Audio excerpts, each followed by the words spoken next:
Sacha, a gente como país, historicamente também a gente falou muito sobre isso. A gente sempre teve uma defasagem em relação a processos de mecanização. Quando a gente compara com mercados como americano e europeu, não pela questão humana, não pela questão de entendimento e conhecimento da importância do processo, mas pelo custo.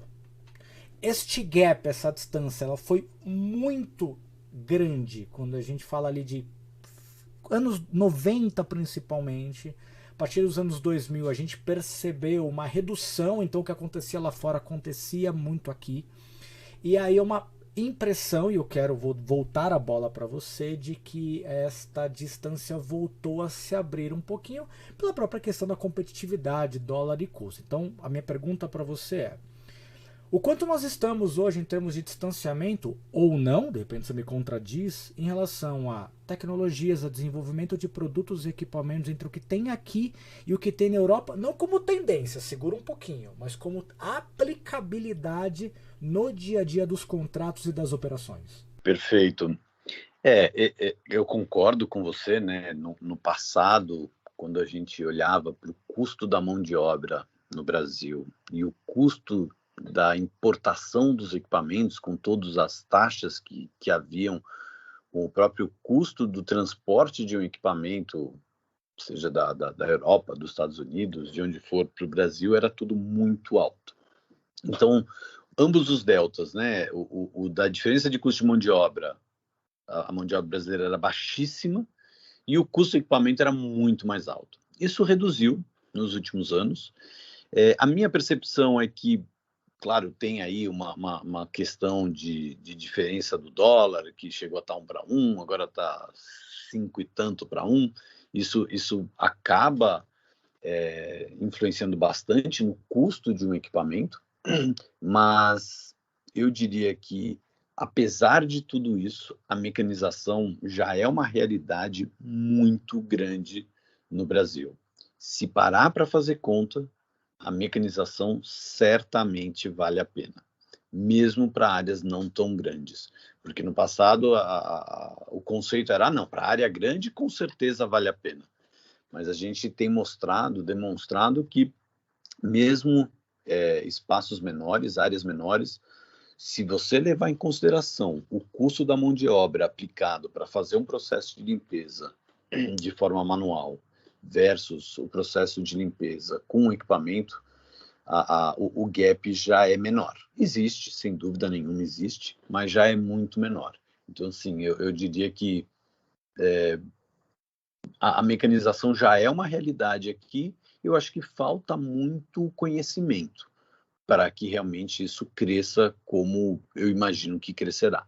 Entendi o seu ponto sobre a questão da consciência e da importância, mas eu queria te ouvir um pouquinho sobre dispositivos, sobre tecnologias. Tem coisas muito além do que existe lá fora em detrimento do que tem aqui? Eu vou dar um exemplo. Me chamou muito a atenção uns anos atrás, quando eu também estava numa viagem externa e eu vi um aspirador costal. Então, como se fosse uma mochila, parecia a do Caça-Fantasmas, do Ghostbusters, onde era uma bateria acoplada e a pessoa fazia ali a aspiração do ambiente de uma forma muito mais prática, sem o problema do fio, enfim. Eu nunca vi isso aqui dentro, talvez até pela questão de saúde e segurança do trabalho. Eu vou pular essa parte, a gente fica para uma outra discussão. Mas em termos de desenvolvimento de produtos, você vê diferenças significativas entre o que já existe lá e o que tem aqui hoje, Sasha? Olha, eu diria assim, a grande maioria do que existe lá é ofertado aqui.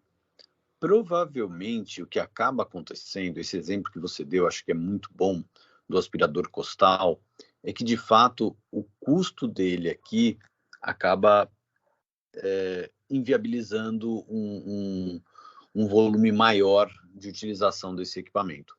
Por quê? Porque vão se comparar o costal com um aspiradorzinho normal, né? Um aspirador de chão, e a diferença ali, vou chutar valores de R$ 500 para R$ 5.000. E aí não vão fazer esse investimento, apesar de que provavelmente haveria um ganho de produtividade, um conforto do operador, a diferença no custo realmente ainda é alto para alguns equipamentos específicos. E o motivo é que o aspirador de menor porte já é produzido no Brasil. A gente tem várias empresas que produzem aqui, tem importação, como ele é fabricado com um volume muito grande, o custo dele reduz bastante, e um aspirador costal ainda não é, mesmo lá fora, com um volume tão grande para conseguir uma redução tão grande. Então, eu acho que tem alguns equipamentos que, de fato, ainda têm um custo alto, mesmo lá fora, mas lá eles vão fazer esse investimento, e aqui a gente acaba não vendo tanto. Mas, em geral, eu diria que a gente não está muito atrás, né? Tem essa coisa, porque no Brasil a gente está super atrás. Eu diria que não. A gente está muito próximo de uma realidade, da realidade que eles possuem lá. A diferença é que a gente ainda tem um delta no custo que não permite que se faça da mesma forma que é feito lá. Então, assim, a frequência que a gente vai encontrar alguém utilizando um equipamento lá é maior do que aqui.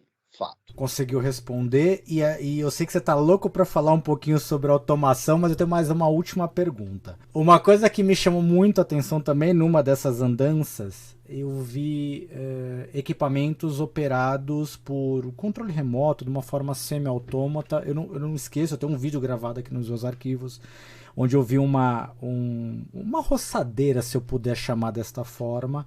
Na verdade, ele era um robozinho que cortava a grama num talude. Um talude devia ter uns 50 graus, que certamente alguém manualmente para fazer aquela atividade, ela leva muito tempo. E o cara embaixo, no pé do talude, com um controle remoto ali, pilotando o bichinho para cima e para baixo, ele fazendo o corte ali da grama naquele talude. E eu começo a ver também, por exemplo, coisas similares para a questão de fachada. Então, primeira pergunta: você já vê esse tipo de tecnologia chegando, chegando acho que não é o termo, porque certamente já existe, mas presente aqui de uma forma consistente, ou estamos engatinhando ainda? Eu diria que na questão de limpeza, principalmente limpeza de piso, não vejo muito no Brasil neste modal que você está colocando, né? Onde no fundo você tem uma pessoa operando à distância. E o motivo, no meu entender, é que para limpeza de piso, lavadoras automáticas de piso e varredeiras, os lugares onde isso de fato faria sentido são lugares muito restritos e com baixíssimo volume, que são áreas com perigo de explosão. Então, aí sim faria sentido você ter uma pessoa de fora fazendo a limpeza.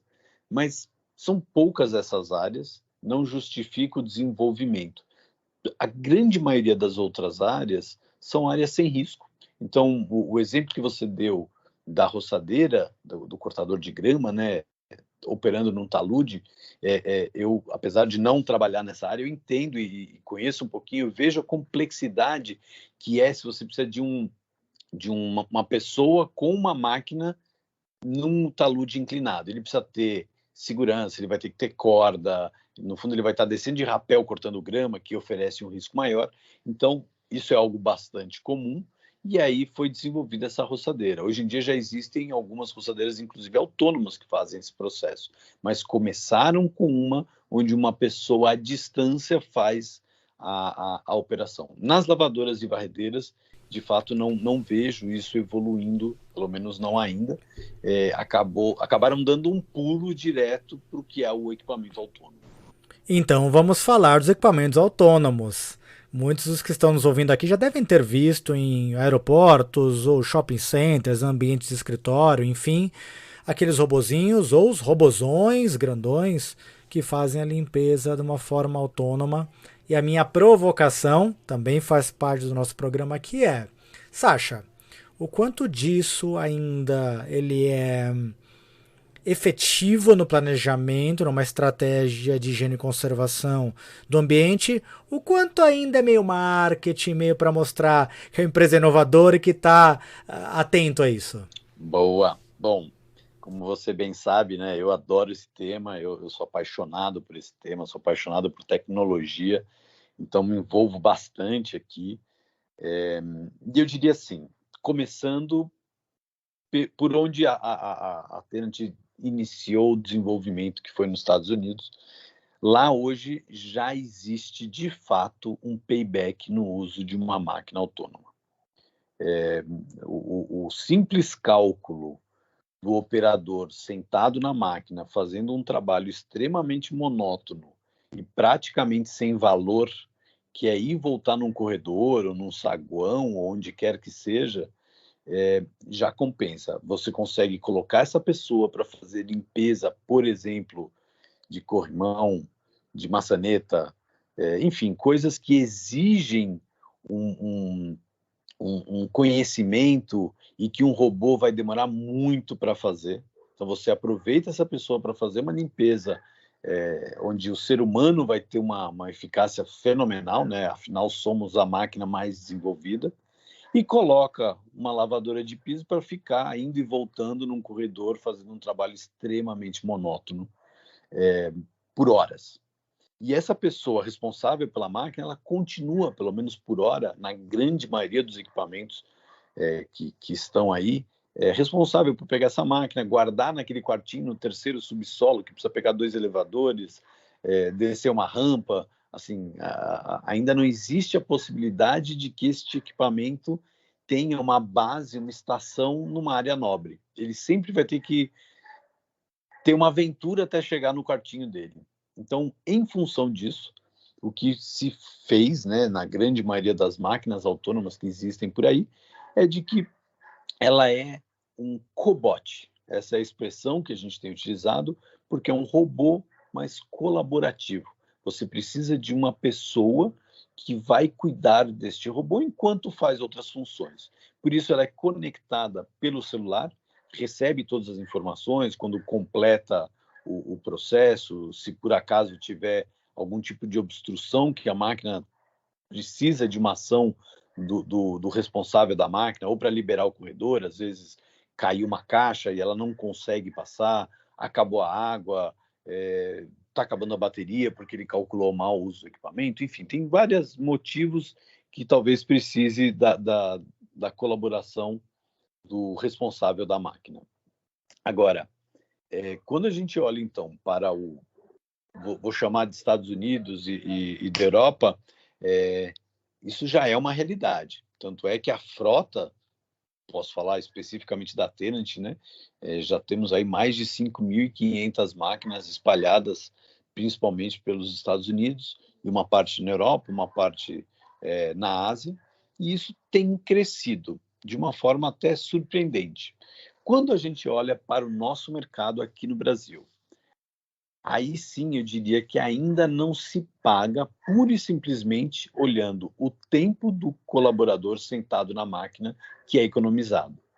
Porém, a gente começa a já ter feedback de alguns clientes de algo que é muito interessante.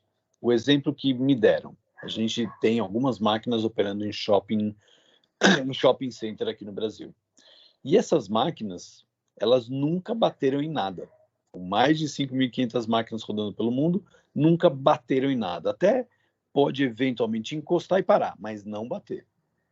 E por não bater em nada, você tem uma redução de riscos muito grande. E aí a gente começa a ouvir as histórias. Uma vez o meu operador, ele foi fazer a curva e ele não calculou bem, ele bateu na vitrine da loja e teve que pagar pela vitrine da loja. Puxa, ele estava operando ali perto de onde tinha um display com uma tela touch e derrubou, teve que pagar pela tela touch. E aí tem coisas mais drásticas, como, por exemplo, numa loja de supermercado. Isso não ocorreu, não temos máquina operando ainda em loja de supermercado, mas o próprio supermercadista me deu como um exemplo. Falei, Sacha, você não acredita, mas às vezes acontece. Uma lavadora de piso, o operador ali se distrai e bate justo na gôndola de bebidas importadas. Agora você imagina aquela quantidade de garrafas de bebida importada, vem ao chão, quebra-se tudo, o tamanho do prejuízo. Então você ter certeza que isso não vai ocorrer, quando você começa a colocar coisas desse tipo no cálculo, começa a fazer sentido. O outro ponto que foi bem interessante, e isso veio de alguns outros clientes também com máquinas operando já aqui no Brasil, é a questão do custo operacional da máquina. Como ela não bate, como ela não tem um abuso no uso, a manutenção dela é muito mais baixa. Então, você economiza no dia a dia da manutenção do equipamento. Você reduz os custos envolvendo possíveis batidas. Quando tudo isso começa a entrar no cálculo, ela passa, sim, a fazer sentido. Se for olhar só as 4 horas do operador sentado, ainda não faz. Mas quando leva-se em consideração tudo que envolve, faz sentido. Sensacional, Sasha. E aí eu quero pegar este gancho sobre o fazer sentido. Minha pergunta para você é: ainda no nosso ambiente, por mais que a gente fale de mecanização, mas a gente ainda não é muito profícuo nos aspectos de gestão. Minha pergunta é: o quanto esses equipamentos mais modernos, essas máquinas, eles já têm a capacidade de produzir dados, relatórios, tendências e informações que possam nos auxiliar na revisão contínua do próprio processo de aplicação desses equipamentos? Ou isso já existe, ou esses cálculos ainda estão na mão do gestor que precisa ficar catando milho lá no meio de tudo isso? Como é que você vê isso? Mais um ponto fantástico, né? Hoje, de novo falando como Alpha Tenant, né? Nós temos uma frota de máquinas locadas de alguns milhares de equipamentos espalhados pelo Brasil todo. E esses equipamentos, eles possuem telemetria. Então, hoje, eu consigo já ver no dia a dia o uso deste equipamento. Então, eu consigo a qualquer momento entrar no meu portal e falar, puxa, usaram 1 hora, 2 horas, 3 horas o equipamento, ou não usaram o equipamento, e com isso o gestor de um contrato pode ter pode conseguir melhorar o processo, né? Ele consegue acompanhar e melhorar. Porém, ele não consegue, neste modelo, por enquanto, identificar exatamente o que foi feito. Já a máquina autônoma, ela sim consegue mostrar exatamente onde ela passou e, mais do que isso, onde ela não passou. Se eventualmente tinha algum tipo de obstrução durante o processo de lavação, ela, ao mandar o relatório, que isso pode ser visto online ou pode fazer com que ela mande todo dia, ou uma vez por semana, uma vez por mês, é possível ver o que foi feito, o tempo que demorou, se houve falhas, a quantidade de falhas, o mapa mostrando exatamente onde a máquina passou, onde ela não passou, querendo dizer o quê? Eu estou lá responsável por aquela máquina. Ela termina de fazer o processo, ela me manda o relatório pelo celular, eu dou uma olhada, falo, puxa, ela não passou no corredor B, vou dar uma olhada do que foi que aconteceu. E eu posso ou ir andando para ver, né? Puxa, aqui tá limpo, posso deixar para limpar amanhã isso aqui já resolve. Ou, nossa, foi justo onde caiu uma lata de tomate, de azeite, onde ela não passou porque tinha uma caixa caída, eu vou ter que cuidar e vou ter que fazer uma limpeza pontual naquele local. Então, tudo isso passa, sim, a ser uma fonte de informações. Por enquanto, o que não acontece é que o próprio equipamento se retroalimenta para tomar decisões, entre aspas, aqui dizendo, né? Mas ele já gera os dados para que alguém possa tomar decisões em cima daquilo que ele está informando. Vamos chegar lá, tenho certeza absoluta. Penúltima pergunta, pelo menos antes da gente entrar na fase final do nosso bate-papo. Eu tenho certeza que muita gente está ouvindo isso e falou: caramba, eu preciso começar esse treco ontem. Pergunta. Tenho certeza absoluta que os novos equipamentos já têm tecnologia embarcada nesse sentido. O quanto é fácil, difícil ou impossível adaptar algumas máquinas antigas para esse tipo de monitoramento e rastreabilidade? Bom, quando a gente fala da telemetria, simplesmente, né, para conseguir identificar onde a máquina está e quantas horas ela foi utilizada, existe aí inúmeras empresas que fazem isso para veículos, né, para frotas de veículos, até para motos, até bicicletas, eu sei que tem gente que já utiliza. Então, entre aspas, é fácil contratar. O que a gente entende na nossa frota, que nós já avaliamos de uma forma um pouco diferente. Então, a gente começa a conseguir ter uma leitura a depender do uso, que deveria ser feito ou que se espera para uma manutenção. E aí, fazer a instalação da telemetria no equipamento que já está em campo não é tão difícil, é possível fazer. No nosso caso, como Alphatent, especificamente falando, nós colocamos a telemetria nos equipamentos, em princípio, nos equipamentos que nós estamos cuidando.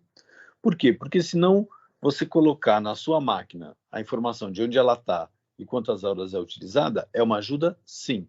Mas, se você não tem todo o conjunto de, puxa, eu sei que ela parou, abre um chamado, já coloca ela para operar em tempo, geralmente a gente promete aqui, de atender em 24 horas, de 24 a 48 horas, chegar na máquina e botar ela para rodar em 72 horas.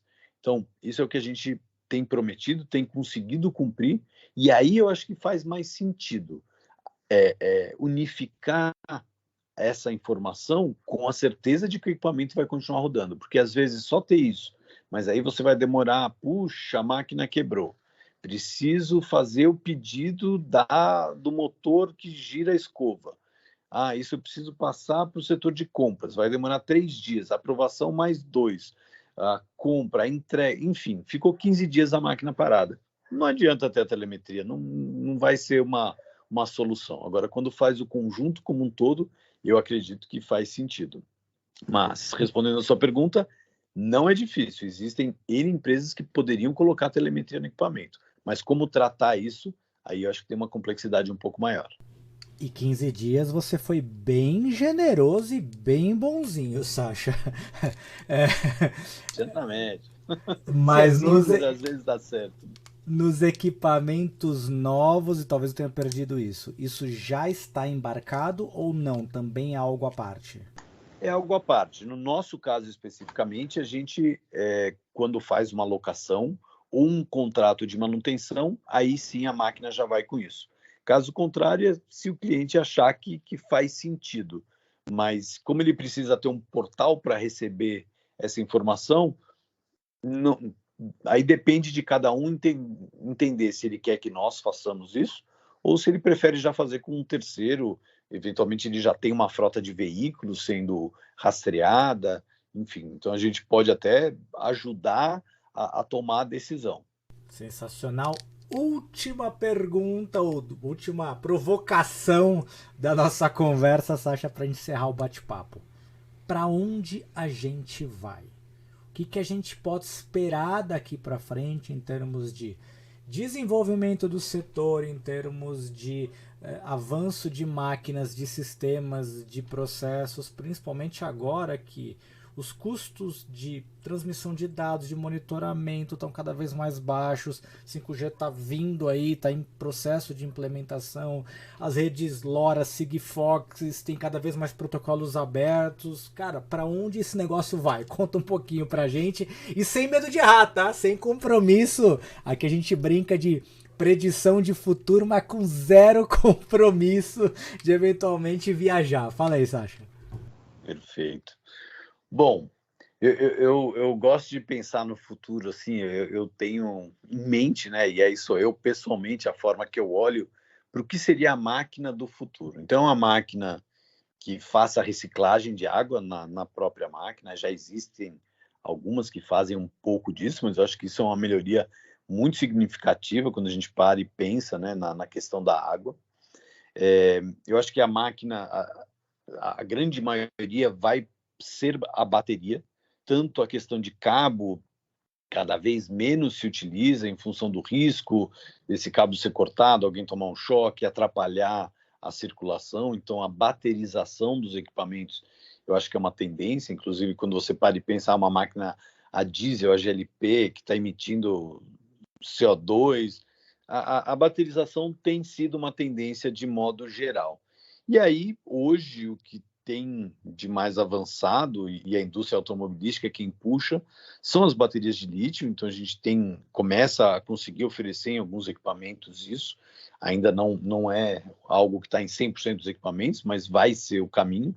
E a gente fica na esperança de que descubram algo, e tem alguns estudos aí que falam em baterias que têm mais capacidade, menor volume, menor custo, mas ainda não chegamos lá. Mas esse é um dos pontos que eu acho que tem um caminho de evolução bastante interessante. Um outro ponto que nós já temos algumas opções e acredito que isso cada vez mais vai evoluir, são equipamentos que possam gerar uma solução de limpeza na própria máquina, porque aí você consegue reduzir uma cadeia de custos muito significativa. E as máquinas fazem limpezas, na grande maioria dos lugares, que seria uma limpeza simples, né? Não é, se tiver que limpar um lugar com graxa muito pesada, é outra história. Mas um corredor de shopping center, um corredor de hospital, geralmente você consegue fazer a limpeza com detergente neutro. Então aí a máquina produzia essa própria solução na própria máquina. O outro ponto que eu acho que é super interessante, e aí eu vou exagerar um pouco aqui para mostrar onde eu acho que a gente deveria chegar, né? É a questão da máquina dizer o que está acontecendo e a gente receber pela telemetria a informação do que precisa ser reparado na máquina. Então, ela deveria me dizer que a lâmina está desgastada, a lâmina do rodo, né? Então, já me manda um sinal e eu já sei que precisa trocar isso. Ou o motor da escova daqui 2 dias vai morrer. Então, já me avisar e eu conseguir trocar. São coisas que a gente ainda não tem essa tecnologia, mas eu acho que é o caminho. E até chegar no extremo de que a máquina deveria ter uma impressora, ela vai imprimir aquilo que precisa ser trocado e ela mesma trocar, né? Eu brinco isso, mas é um sonho. E a gente sabe que a indústria de aviação já imprime algumas peças localmente nas suas oficinas. Eles já não mandam peças de um lado para o outro. Então, por que não? Uma máquina, quando tiver volume, conseguir fazer isso também. O outro ponto que eu acho que para o futuro a gente tem que sonhar é a questão de limpar o que está sujo. Hoje, a quantidade de esforço, de recursos que é gasto para limpar o que já está limpo é gigantesco. Então, a gente todo dia limpa todo o piso de um hospital, de uma loja, de um supermercado, assim. Puxa, se a gente pudesse só limpar o que está sujo, seria fantástico, né? E existem estudos, a gente sabe que tem alguns estudos aí buscando formas de fazer isso. Então, estou falando de futuro, não sei o quão distante é isso, e espero não errar, eu espero que isso ocorra. E aí, por último, a questão da robotização, da automação do processo de limpeza, né? Eu adoro aquele desenho dos Jetsons, né? Que tinha a faxineira lá, que era um robozinho, limpava tudo. Aquilo era o sonho de todo mundo. E ela tinha um dispositivo que era um pequeno aspirador que ela soltava, ela como robô soltava o aspiradorzinho que ficava limpando a casa lá do Jetsons. Esse aspiradorzinho já é uma realidade. A gente tem uma quantidade no mercado gigantesca desses pequenos aspiradorzinhos que parece um disco voador ali, limpando casas, e a pandemia fez com que disparasse de uma forma incrível a venda desse produto. Eu fui comprar e não consegui, demorei 3 meses, acabei até desistindo de comprar, porque a entrega ia ser em 6 meses, uma coisa assim. Então, eu acho que mostra essa evolução do processo, e a maioria dos mais moderninhos desses equipamentos, você já consegue olhar pelo celular, controlar, ver se lavou, se limpou, se secou, que diabo que ele fez. Então, a comunicação, né, o 4.0, que daqui a pouco vai ser o 5.0, está nascendo de uma forma muito clara em todos os processos de limpeza, e as máquinas autônomas estão aí para mostrar um pouco disso, né? Mas é um caminho sem volta, a automação do processo. Eu acho que, assim como o pessoal fala, mas aí o que vai acontecer? Puxa, o carro nada mais é do que uma evolução do processo, né? Hoje em dia anda-se muito menos a pé, muito menos grandes distâncias, principalmente, de bicicleta, a cavalo, porque existiu uma evolução e ela traz um conforto, ela traz uma melhoria, ela traz uma produtividade. Então, eu acho que é um caminho que a gente vai seguir. E como as coisas estão. Eu vou primeiro falar a parte séria, depois a parte da brincadeira. Como as coisas estão se convergindo para um lugar comum em termos de gestão do ambiente de facilities, em termos da gestão dos ambientes construídos de uma forma geral. Ponto número 1, quando você fala de que a máquina vai avisar dos problemas, a gente tem tido diversas discussões em termos de predição de algumas coisas, que se a gente tentar jogar para um nível básico de entendimento, as tecnologias estão à disposição. Muito provavelmente, quando você tem um disco chegando ao final, ele deve produzir um nível de aquecimento, um nível de ruído, ou um nível de trepidação maior do que o no disco novo. Se você entender essa curva de comportamento, para ele dizer, olha, está trepidando mais, a escova está desgastada, troca porque ela vai durar mais X horas ou X dias. Então, a gente já vê um movimento muito forte nas infraestruturas indo para este caminho com sistemas de ar-condicionado, sistemas elétricos, sistemas hidráulicos de uma forma geral. Para isso jogar para dentro de uma máquina, eu vejo isso muito tranquilamente. Ponto número 1. Segundo aspecto, Sasha, que você trouxe muito bem, que hoje a gente percebe afetando vários segmentos, que é a questão da baterização. Eu acho que a próxima grande fronteira tecnológica que vai mudar radicalmente todos os segmentos e que a gente ainda não conseguiu evoluir de uma forma consistente é a questão das baterias. Eu acho que é hora que a gente descobrir uma nova forma de armazenamento e de independência dos sistemas de fornecimento de energia, aí o negócio vai explodir. A gente ainda está falando de tecnologias que são as mesmas de décadas atrás, e as novas ainda não são economicamente viáveis. Então, eu compadeço dessa sua dor de que essa é uma barreira de que a gente precisa avançar. E a parte menos séria para a gente encerrar o nosso podcast, Sasha, você acabou de falar do exemplo dos Jetsons. Quem estava atento às redes sociais recebeu uma fotinha de que George J. Jetson, o pai, o patriarca da família dos Jetsons, ele em tese nasceu dia 31 de julho de 2022, ou seja, há poucos dias de quando a gente está gravando e foi ao ar este podcast, e no episódio ele tinha 40 anos, ou seja, não é nem um pouco difícil imaginar que daqui 40 anos nós tenhamos as Roses nos ajudando nas diversas tarefas do nosso dia a dia. Sasha, para a gente fechar, para quem quiser saber um pouco mais sobre você, sobre a Alfa, sobre tudo que vocês vêm desenvolvendo, onde eles te encontram, qual é o caminho para a informação? Bom, primeiro eu vou agradecer muito essa oportunidade, foi divertidíssimo, impressionante como o tempo passa rápido. Eu achei que a gente estava conversando há uns 15, 20 minutos e estou vendo aqui que a gente já está há bastante tempo falando. Então, Thiago, muito bacana, brigadão. Acho que a melhor forma de me achar é através do nosso site, né, o alfatenant.com.br, ou então o meu e-mail direto é Sasha, SACHA.Haim, H-A-I-M de Maria, @tenantico.com, que é TENNANTCO.com. Vocês imaginam a quantidade de vezes que eu tive que soletrar esse e-mail. O nome não ajuda e nem o da empresa. Então, fica divertido. Já passei por isso. Todos os dados do Sasha, contato no LinkedIn, e-mail, site da Alfa vão estar na descrição desse programa. Para você que está nos ouvindo, não esqueça de curtir e compartilhar o conteúdo do nosso podcast. Se você está ouvindo pelo YouTube, não esquece de clicar no inscrever e no sininho para receber as notificações sobre os próximos episódios. E fica atento que semana que vem tem mais Facility Management sem mistérios para vocês. Um grande abraço e até a próxima!